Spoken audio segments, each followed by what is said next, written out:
Hello, my name's Arnold and I will be doing the devotional for you today. We'll be looking at 1 Corinthians chapter 9 from verse 19 all the way till 10:13. And I'd love to ask you a question. Have you ever been involved in a gym or perhaps been in a sport? Maybe do you play a team sport like football or rugby, something like that, or maybe your own, maybe an individual sport, sorry, like tennis, badminton.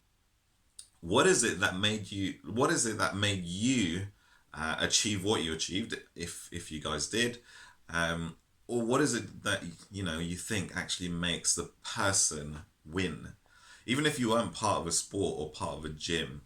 What is it that leads to the reward?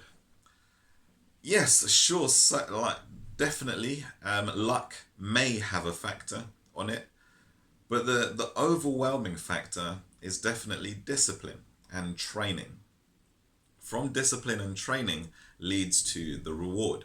Just because you're in the team doesn't necessarily mean that the team will win, or just because a team is in the league doesn't necessarily mean that the team will win. In fact, last season, there was a team in our league that got zero wins, literally zero.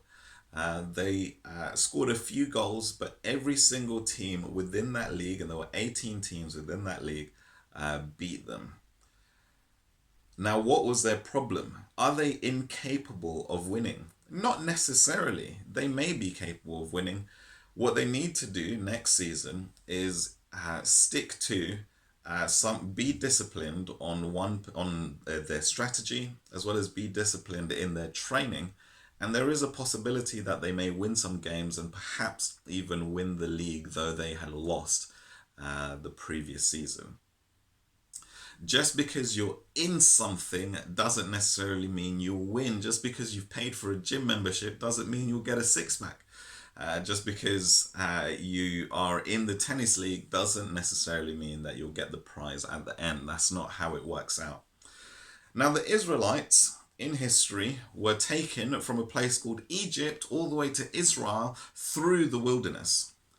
As they got to the edge of Egypt, God opened up the Red Sea so that they could walk through it as though they were walking through dry land.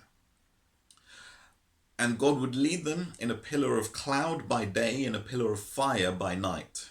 When they got hungry, they would receive a flaky bread-like substance from the sky called manna. And they would also receive from the dew of the ground, it would turn into quail, which is a bird. When they got thirsty, they would receive water from a rock. Moses hit a rock, and then out came water. Now, just because they were in the group, part of that Israelite group, receiving from God and experiencing God, doesn't necessarily mean that they were going to win. Doesn't necessarily mean that they will be free from judgment, obtain the prize. They lacked discipline, fear, and desire. And Paul uses this and tells us that as an example for us, a judgment is coming. And just because you have experienced Christ satisfying your needs doesn't necessarily mean that you will be free from judgment. That isn't the case. But in fact, from faith, we receive discipline, desire, and fear. And we follow after him by being obedient to him. Now, the Corinthians, they were guilty of four things. The first thing they were guilty of was idolatry. They lived in a pluralistic society where there could be multiple gods.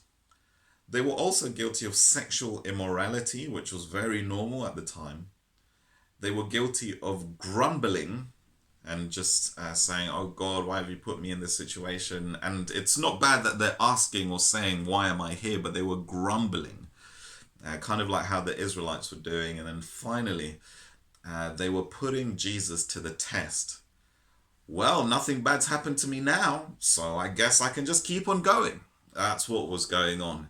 And maybe there might be some people here who do that. I know for myself, I have been guilty of that a lot of the time. Nothing actually happened to me, so maybe nothing will happen to me this time. Putting Jesus to the test. But a time is coming where God will judge our deeds and our actions. He will judge them. The Israelites were not saved just because they were in that group. We are called to obey him by putting our faith in him and denying the things that he died for. So our application here is perhaps to repent, to go to God and say, I'm so sorry for this continuous, consistent thing that I'm doing, and I will fight against it so that I may win. Be blessed, and I'll see you tomorrow for the devotional.